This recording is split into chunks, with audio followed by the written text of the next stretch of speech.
welcome back to the Just Cuz podcast. This is episode 4, I believe. After a bit of a hiatus, we're back. If this is the first time you're joining us, it's Raheem Kermali alongside Aliaz, and we're cousins. We just like to shoot the shit and talk sports, mostly about the Canucks. And so without further ado, I'll bring in Aliaz, aka maybe the next star of 90 Day Fiancé. What's going on, man? What's going on, man? How you doing? It's been a while, eh? Yeah, it's been a bit. You had some adventures, I hear. You're off in Colombia looking for Sofia Vergara.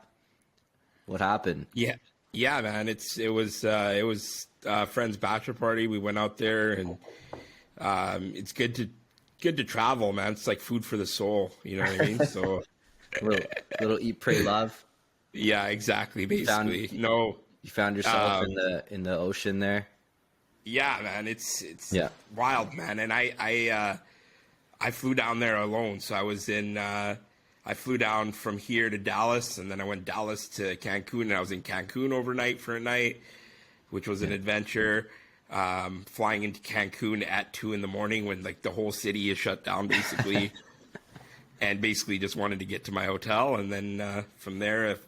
Out in the morning and flew to Colombia, and Colombia was a hell of an experience, man. It was just crazy to see how much of a shell it feels like we are here in North America, and like how different the world is over there, right? And just like everything, like it's crazy, man. It was a really, really, really fun trip, and I missed it every day since I've been back. Yeah, that good. Hey, wow. So you were staying down in Pablo Escobar's compound down there, I heard. Yeah, man. It was actually, he had many places, but this one was one of them. He had it was pretty cool, like just to see that, and the place was absolutely unreal. They've even filmed the music video inside this place. I don't know if anybody's seen the Poblado music video, Poblado. But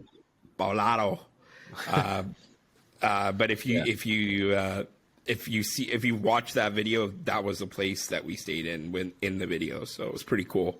Did you just like go and check the walls in the basement and stuff? I feel like I would have been like peeling stuff back, being like, "Yo, where's the cash at?" I know, right? No, they had his near the end of Pablo's life. They had he was putting on quite a bit of weight, so his wife got him a bicycle, and they had it in the most awkward spot. It was like right in like the middle of like the pool area, and it was like his wife got him that bicycle because she's like basically like, yo, you gotta lose some weight, like you're like you gotta lose some weight. So they had this bicycle there, and it was funny to see that. So I hopped on it, and I got to experience what Pablo experienced. And you sat in his saddle for a bit. No, that's exactly. felt like a semi-king for one day. That's dope. What part of Colombia was it? Medellin. Oh, okay. Yeah. I heard good things about Cartagena as well. I heard that's a good spot. Beautiful. Fun to say, if anything else. Beautiful city. So yeah, Medellin is like more in the inside, like in the middle of Colombia, Cartagena is like near the water, so it's more coastal, near the water. Yeah. My dad and our parents are actually from Tanzania, right? Like your mom and my dad, who are siblings. And my dad has a saying about, he always likes to sort of chirp my mom about how she's from Uganda and he's from Tanzania, because Tanzania is on the coast and Uganda's inland. So he says that they don't get enough oxygen inland.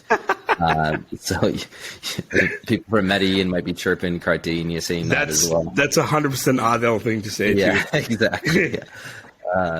Yeah. But less exciting for me over here. I've just been in Vancouver, and it dawned on me that I haven't done a lot of traveling this year, just been mostly here, but was busy with working my side gig out at UBC and doing You've the done a play-by-play for the you, women's team there. you've done a So fair bit of traveling though in your time though. You've seen quite a few places.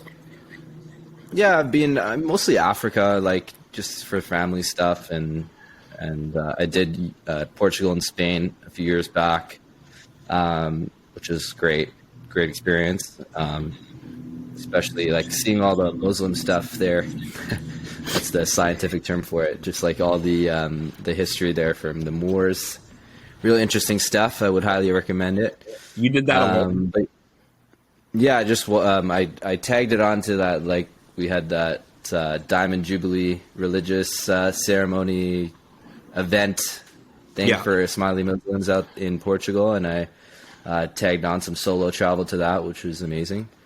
But yeah, recently just been hanging out, did the play-by-play for the women's team. Congratulations to the back-to-back defending or back-to-back Canada West champion UBC Thunderbirds and the play-by-play stuff I was doing out there. So that's kept me busy for the last little bit, and just work has kept us from being on the pod. But we're excited to be back and get into some hockey, and we'll start off with our hometown team, the Vancouver Canucks, who have been up to a lot since we last spoke. I mean, I think the Horvat trade was, even the Horvat trade, the Roenick trade, a whole bunch of different things going on with Vancouver.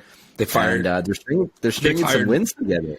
They fired Boudreau in that time as well, and they hired. It's been a while. We've been on hiatus here. Yeah, they hired Talkett, and just basically they've done some surgery on the roster, basically, and it was nice to see that they recognized that that core wasn't getting the job done. So change needed to be made, but it's still. If you ask a lot of people, not the direction fully that they should be taking. And the whole tear it down and try to build it up. I think I've sort of just come to terms with the fact that that's not happening. It's not going to be the direction, even in a year when there's potentially generational talent in Bedard. It's not something that management is going to do. And we'll talk a little bit about Bedard later, but I did want to kind of address just how bad it is for Canucks fans right now. Like, I've always had a little bit of hope there, just as an optimistic person, and I just wanted to relay this story. I had a coworker who was a Sabres fan, and a while back, and this is during like Eichel times when Eichel was in Buffalo's good books, so a while back. And I was like, oh, like you have Eichel and stuff, and she was just like, like the way the direction of the team is just still not good. Like it's still awful. And she's like, I like Eichel as a player, so I'd rather just see him go somewhere else and just win somewhere else because he's just wasting away in Buffalo. And I was like so shocked at that perspective because I was like, it's your team. Like, don't you want your best player on your team to be there and to get better? But I, as a long suffering Canucks fan, can finally understand that perspective now. I finally am like, oh, you know what? I love watching these guys, and selfishly, I would love for PD and Hughes and these guys to be here and continue to watch them because I'm sadly probably always just going to watch this very sad team. But I finally understand the sentiment of liking players and being like, you know what? I totally understand if they leave. Like if PD doesn't resign because he looks at our team in the direction and he's like, we've just been like waving through the wind for the past little bit in this middle area, like not making the playoffs, not rebuilding, and just not seeing a direction. I don't even blame Peter for leaving, and I just wish him success elsewhere. To be fair, it's been a roller coaster of emotions. Yeah.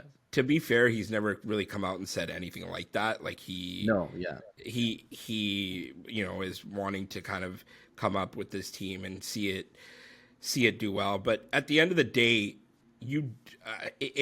I've always come from the perspective that And you're a bit different because you were a Tom Brady fan more than you were a team fan.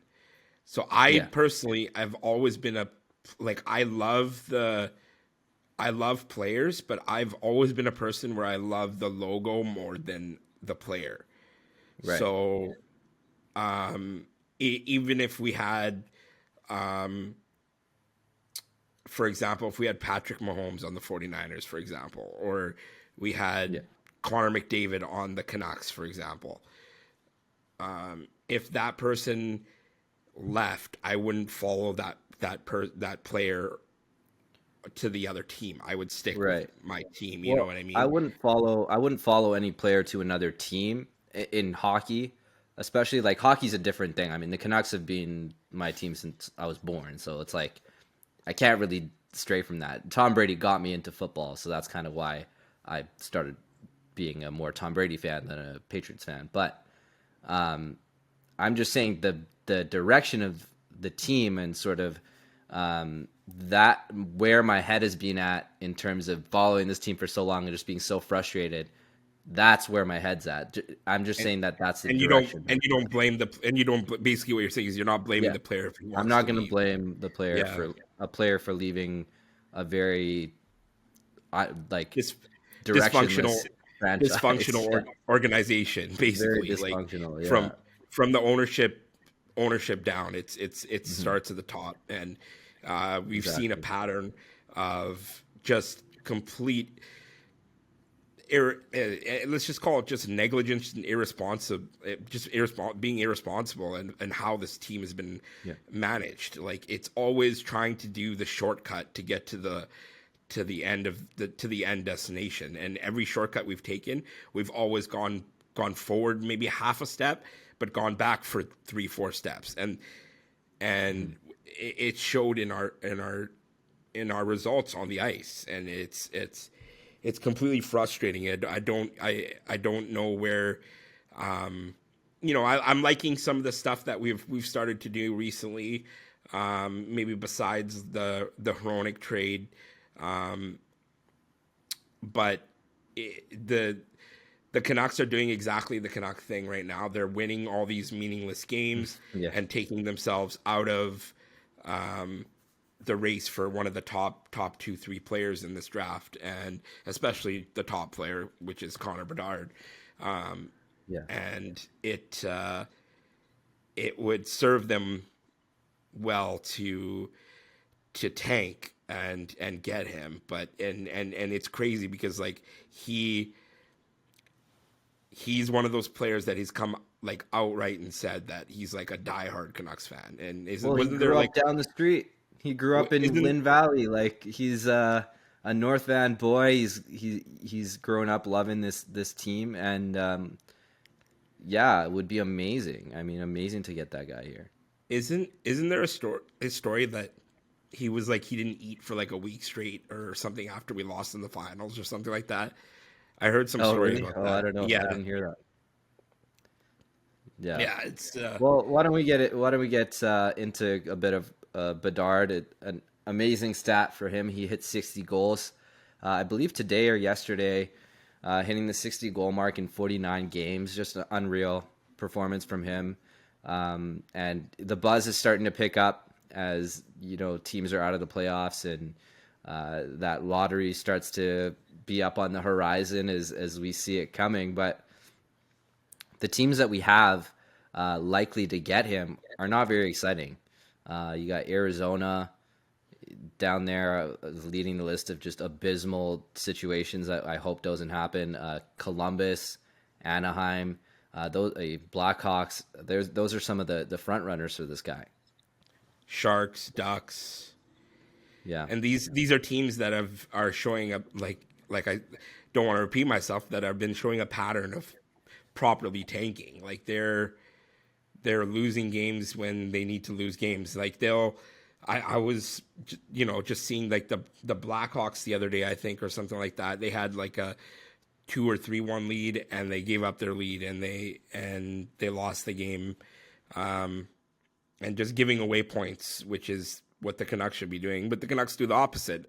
They had a road trip a couple weeks back where they came back and scored down. Doesn't matter if they were down 1 goal, 2 goals, they were down 2 goals twice. They'll come back and tie it with seconds left and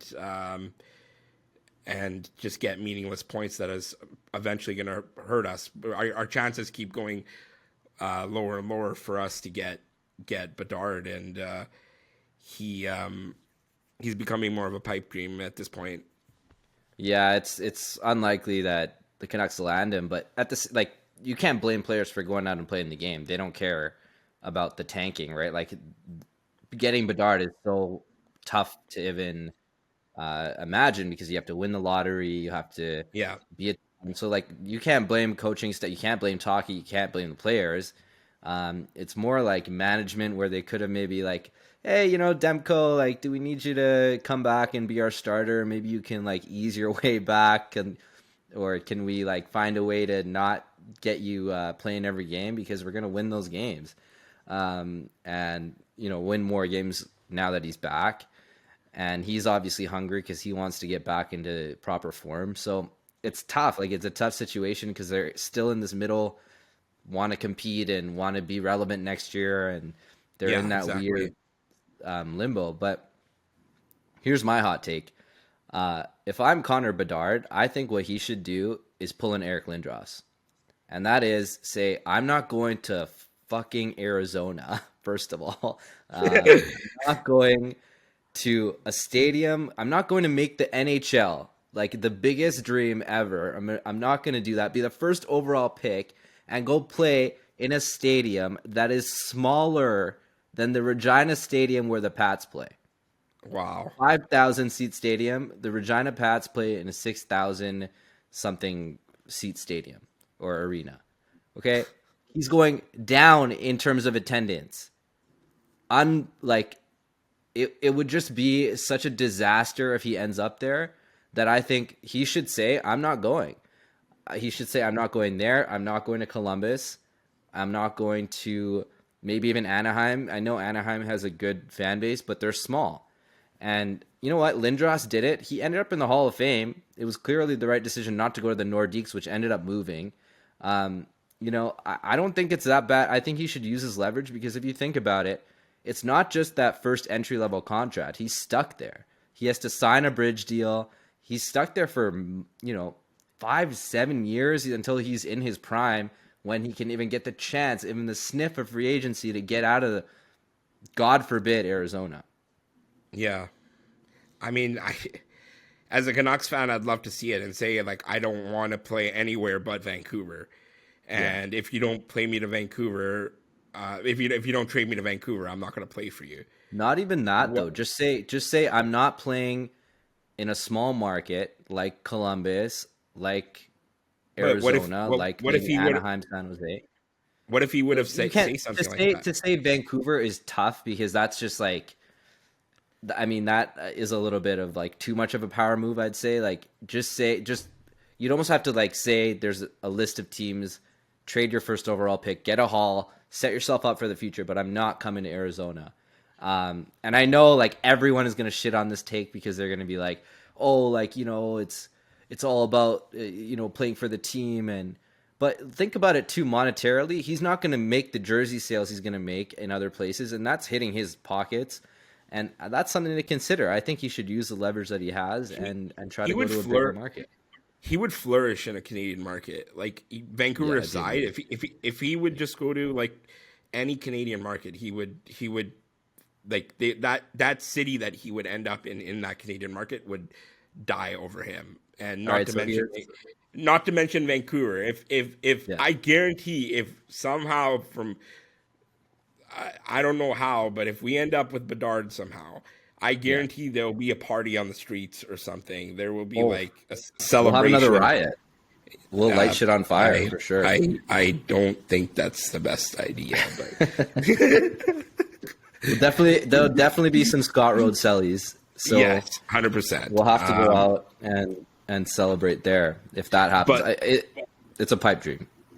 Yeah, I mean, but if he were to end up here, or there would be celebrations, and it wouldn't be the same as if he ends up in a market like Arizona, for example. The three fans at the Arizona draft watch party in Scottsdale they'll be watching them like, we got him. Like, yeah, you got him. Yeah. So here's the question. Since you're talking about Canadian markets, it's a tough one. If you had to choose the Toronto Maple Leafs, which we can pretty much agree on that we have a pretty big hate for, we don't like them. The number one team that we hate is the Toronto Maple Leafs. Yeah, pretty much. Yeah. Along with, it's probably Chicago is there for me, and maybe Boston as well. But Chicago's I hate Chicago for their recent scandals and just their owner being a bit of a douchebag. But okay, you pick the Leafs getting Bedard, or one of the teams we talked about, Arizona, Columbus, one of the shitty teams that we don't want him to be in. You got to decide. There's no question. Arizona, Columbus, one of those. Yeah. Oh. At least you'd see him with the Leafs. Like, at least he'd be relevant. No chance. Yeah. If I wanted to see him, I can always shell out the money and get NHL Network and watch every Arizona game or something. You know what I mean? So. Oh God, what a torturous experience that would be. I mean, their team's good. It's just like,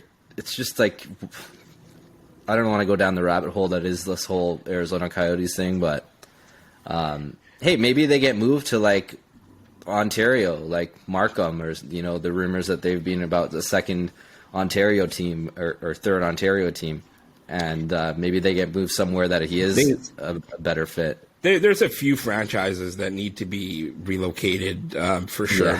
Yeah. Arizona being at the top of that list. I think. What is that other team right now? I can't think of it right now. Anyways, a couple other teams that definitely should be relocated because their fan base isn't strong enough. You know what I mean? So. Here's the one thing I do like about Columbus, though. There's a fellow BC boy in Kent Johnson, who's playing there, and they play together in the off seasons in North Vancouver in a roller hockey league. Like, Bedard and Johnson. Yeah, they got all the way to the final, and they lost with two of those guys on their team. They actually lost the roller hockey final. Which is pretty unreal. That's Port crazy. Moody's, I just looked it up. Port Moody's, Kent Johnson. So I mean, I'm sure they'd be pretty electric. But again, they're in like Columbus, which is just no hockey fan outside of Columbus really wants to see that. I don't think. No, I completely agree. I mean, I wouldn't hate to see him on like a team like Anaheim or San Jose. Yeah. At least they're in the conference. San Jose is that San Jose could really use him, to be honest. They're lacking, their fan base is lacking right now. They're not getting the attendance. If you look at San Jose, I'm not going to go on a rant about San Jose, but if you look at their attendance, since they have lost players like their impact players like Marlowe and Thornton and that core, they're not they're not getting the attendance that they used to. So definitely they could use someone like Bedard to revive that franchise. Yeah, and I think for Anaheim too, like Mason McTavish is there. There was that whole story. I don't know if you saw that. After every loss, McTavish texts Bedard and says, like, just basically, we just lost again. Like, there are chances. Are you serious? Something like that, like not exactly that, but he's texting Bedard after every loss. That's what Bedard said. I mean, you gotta love the humbleness of Bedard too. He was on NHL on TNT this week, and they were talking about like, oh, are you watching the standings and kind of seeing who ends up first with like the lottery around the corner? And he was like, oh, like there's no, like I gotta focus on what I do, and there's no guarantee I go first overall. And everyone in the panel was just kind of like, yeah, okay. Like the odds are like ridiculous. I think they're like minus 20,000 or 20,000 to 1 that someone Yeah. other than Bedard goes first overall or something insane. Yeah. Like there's no chance anyone, like, that you're just trying to be out. Fantilli's the second ranked prospect, and he's not going first overall. No, it's an absolute gulf in between the first and second. It's not close. The only interesting thing is we haven't really seen Mishkov, right? And he's supposed to be sick. And like because of this whole Russia Ukraine thing, war, they've been just ostracized. So we haven't seen him. He wasn't in the World Juniors. I don't really know much about him, but he could be like the next Malkin, and we don't even know. Yeah, there's a lot that the whole Russian, and if they will come over and play and stuff like that is it kind of scares teams off a bit. But there's a lot of talent out there in Russia. Like hockey's huge out there. Like it's probably like their I would say it's their national sport over soccer. I think. That's it's a cold weather country, right? So they love hockey. Even Putin loves hockey. Yeah, he's unreal. Actually, he might go draft the way he rips in the next NHL draft or KHL draft the way he rips it up with those 13 goal performances in his exhibition games that he puts on. That maybe the goalie will get shot for making a save. But yeah, I was gonna say that's our national sport, bear wrestling. But yeah, I was gonna say that's our national sport, bear wrestling, probably up there. Yeah, Habib. He's exactly. That's the second guy. All the Nurmagomedovs. You I don't know how many there are, but every time if you watch the UFC, there's a new Nurmagomedov coming out. I don't know how anyone goes. They're scary, man. I don't know how anyone goes in a ring with them and is like facing off. Let's move on. Let's talk a little bit. But okay, let's move on. Let's talk a little bit about the NFL, which is. We didn't actually get to talk about this before. We didn't actually get to talk about this before. But flush with cash, flush with cash. An NFL win in the Survivor Pool. An NFL win in the Survivor Pool, which is unbelievable. I can't even believe I still can't believe that I won in that pool. A big cash prize. I somehow in that pool. I joined this pool. I somehow pulled this off. I joined this pool. I don't think you understand. Like. The just day of week one, put my $20 in. Just last minute decision, put my $20 in, and week by week. Didn't you join on the Monday night or something like that? It was a very last minute that? Decision in week one. I don't know. It was a very last minute decision in week one. The Texans, and I just kind of rode the Texans. So shout out to the Houston Texans for being really, really bad. Because every week, almost every week, I was just like, yeah, bet against the Texans again, bet against the Texans again. Had to really do some research and make some. Eventually, had to really do some research and make some picks, and somehow got super lucky, and somehow 5K. So. Must be nice, man. Must be nice.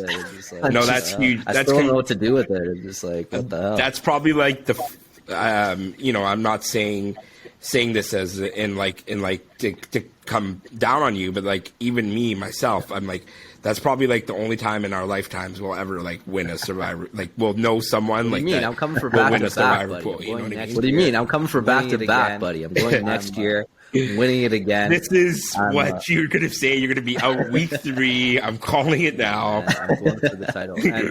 And I'm going for the title. And the first thing I'm going to do with the first thing I'm going to do with that money, I haven't done anything with it yet. I'm going to find a Houston Texans t-shirt. And I got to buy a t-shirt for the Houston Texans just for good karma, good juju. For shout out to Lovie this season by just being so bad. And shout out to Lovie Smith for getting that last win at the end of the season. FU win.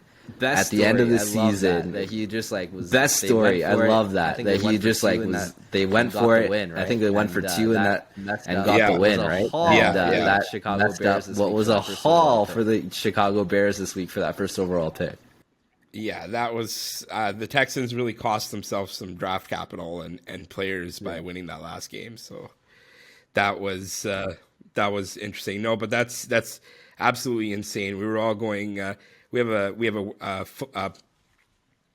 a sports group chat, and everyone was like tripping out. They're like, "Holy cow!" And just getting weekly updates near the end, who you were thinking of taking, and seeing that the other person who they picked, because they would send out the picks, and rooting against that team. So Right. Yeah, it that was was a fun to ride. sweat it with you for Yeah. sure. And then moving on from that, we did we met up for the Super Bowl there, and congratulations to the Kansas City Chiefs on winning the Super Bowl this past year. And We also, made up. congratulations to you for Tails Never Fails. Hey, I told you. We were I celebrating before kickoff because Alias just nailed it with Tails Never Fails. Yeah, man, I knew it. I was like, it's heads the past 2 years. This year it's tails. I told you to put money on it. You're being a bit timid with it. You're like, okay, I don't know, how much you ended up putting on it? $40 or something like that? Yeah, whatever it was. So we went through and made a bunch of bets, and I basically gave Alias my phone and was just like, here, like, I don't know what to do. You play some bets for me. And I placed a couple myself too that also hit, but that one, if we hit that heads or tails, then it would have covered our losses for everything else, right? Yeah. So you put like $40 on it. Yeah. And For you. And then I put 100 on it for me. So I hit 100, that. that's bold for a 50-50. And so he texted me before and he's like, tails, it's got to be tails. It's been heads the past 2 seasons. I'm like, bro, it's a coin toss. It's 50-50 odds every time. It has no difference. And you're right. You're right, I got to say. Yeah, exactly. And then the Chiefs were down at halftime, and we were like, we were talking, and we were a couple drinks deep, and we're like, you know what? Well, the Chiefs were like 4 or 5 to 1 on the money line, meaning just an outright win. So we're like, okay, I threw like $60 and then another 60 on them to come back and win. And then you're like, you gave me your phone again. You're like, here, go nuts. So I think I put, I don't know how much I put, but how much did you end up cashing out on the Chiefs then? I don't remember now. It's been like a month, but it was it was definitely a good day. Like I cleared all my losses from dumb bets during the year, and I made up for it. And I probably made like $100, $200, something like that. Nothing crazy, but something. I mean, that's great. I was happy. Yeah, for sure. No, it was good. It was definitely a good Super Bowl, good way to end the season. But looking ahead, starting Monday, the legal tampering, can't even speak, legal tampering period starts, and it's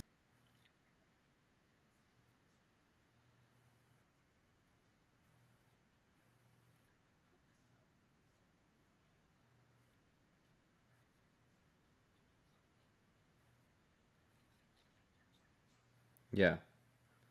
I find it kind of funny too. Like there's some things happening in the NFL. Obviously, as you know, Daniel Jones with a big contract, Derek Carr cashes in as well. But I just find it kind of funny that Derek Carr was talking to the Saints beforehand, and obviously he wanted to see what his options were with how things would shake out in the rest of the market. But there was an opportunity there for the Raiders to get some capital back from the Saints if he just agreed to go to be traded there and sign there. But ends up with the Saints anyway, but doesn't get his old team any draft capital, which I thought was kind of funny. I know there are other reasons, but it's kind of one last like final. This is what you get for exactly. Yeah, he kind of like left them high and dry, and now they're looking like the bridesmaid in the race for Aaron Rodgers, right? Because it's looking like he's not going to return to the Packers, and the Jets are the clear favorite right now. Which would be interesting. I mean, that's a good team. That defense is friggin' top caliber. And then you add a quarterback like Aaron Rodgers. Like I think Aaron Rodgers he's not my favorite kind of guy off the field, but he's still, fun to watch on the field. And I think that team with a good quarterback, like their receiver, I can't remember his name right now, but he was like offensive player of the year quietly, or rookie of the year. Garrett Wilson. Yeah. So like they got some good pieces there. They have a great running back who I drafted, and then he tore his ACL. But Brees Hall, yeah. yeah, so it could be like exciting sort of. This team all of a sudden is like a Super Bowl contender. I saw an edit of him in a Jets jersey, and it just looks so weird. It looks like. Do you remember when Favre went to the Jets, and then he went to Minnesota after? So it's weird how Rodgers is like with the Packers as well, and now he's kind of looking to follow the steps of Favre and go to the Jets. Hopefully, he doesn't follow his steps in other ways. And like I saw the edit of it, and it's just weird. Let me see if I can show you on. I know it won't be like a clear picture, but like it's just he just doesn't look right. No, it's weird for sure. I mean, how weird is it seeing Patrick Kane in a Rangers uniform? It's. Can you see that? You got to put it up a bit this way. Oh my god, yeah. How so weird that look, right? Yeah. But your boy, Robert Saleh, actually, you know what? Kind of my boy, too, just because, represent. But he's got a team there and then, got a shot. Former 49ers coach under Shanahan. So another protege that could be making some noise soon. I got to ask you now. The GOAT has retired. Do you have an NFL team now? Who's your team? Man, I've just been enjoying the NFL so much, just watching and not really having a horse in the race. But, the Seahawks have always been like my number two. Yeah. I have been a Patriots fan. I got into football because I started watching Tom and the Patriots, like early Tom and the Patriots, like, I think 01 or 02 around there. Pretty young. And you still like Belichick and... Yeah, I still like the Patriots. I just had to support Tom for his last little bit. I'll still follow the Patriots. I have been still following them, but I don't love Mac Jones. But you know what? It is what it is. I'll probably go Patriots, Seahawks still my teams. I'll stick with those. But I just love the NFL right now. It's just such a fun product. I mean, there's so many friggin' good players and quarterbacks like Mahomes and. I mean, those playoffs are unreal. That Super Bowl was unbelievable. Yeah, Hurts and Mahomes and everything, and I just enjoy the NFL now. Yeah, exactly. No, it's different for me, right? I've always been just like a 49ers fan, and just like it's them or nobody, right? So it's I'm definitely looking forward to Monday to see like the mayhem that happens. Rodgers gets traded. Who else gets moved? There's rumors of just Dalvin Cook being traded, Derrick Henry being traded, and where all these, there's always one or two surprising trades that you don't even see. Like last year, Tyreek Hill was moved from the Chiefs, and everyone's like, "What the heck?" And then Devontae Adams was moved, and everyone's like, "Oh, that's crazy!" Like you just like one or two of these big star players that nobody thinks like it's unreal. Yeah. The NFL is legit king of sports. Like even in the off season, even in the off season, it's king. Like it's leading lines and stuff like that. It's so dope. I watch. By the way, I'm a big fan of NFL Live. Like I basically watch it like every day. Oh, do you? I love that show. It's so good. I mean, Mina Kimes is probably one of my favorite. Side story about Mina Kimes? I don't know if anybody knows this. I got into maybe 5-6 years ago when the Niners were really bad before Kyle Shanahan came in. Remember how before Shanahan came in, they were bad. They were really bad. So that year I got into a Twitter argument with Mina Kimes for what? No for way. I didn't know that. Swear I don't know where it is. I have to find it in the archives of my Twitter. But it's I got into a back and forth Twitter argument. Mina sent a shot to me. She's like, "Yeah, I wish I could bottle this guy's unbridled enthusiasm for the no the 49ers, like belief or whatever." because she had the Niners going like last in the division, like 4-12 or whatever. And I was like, yeah, you don't know what you're talking about. You're uneducated. You don't know what you're saying. You don't know football, this and that. And she's like, yeah, it was like bad. Like we were going back and we were actually going back and forth. And she's like the GOAT. Like she's like everything. She's unreal. Like I've always media personality. She kills it. Unreal. I've always had a vendetta against her because of that. Well, I mean, to be fair, you were wrong. Like you were wrong. I mean, she didn't have to. You are the eternal optimist when it comes to the Niners. I've never seen anyone, even during the rough years, be very optimistic about that team. But now at least it's paid off, and you have a great team there in front of you.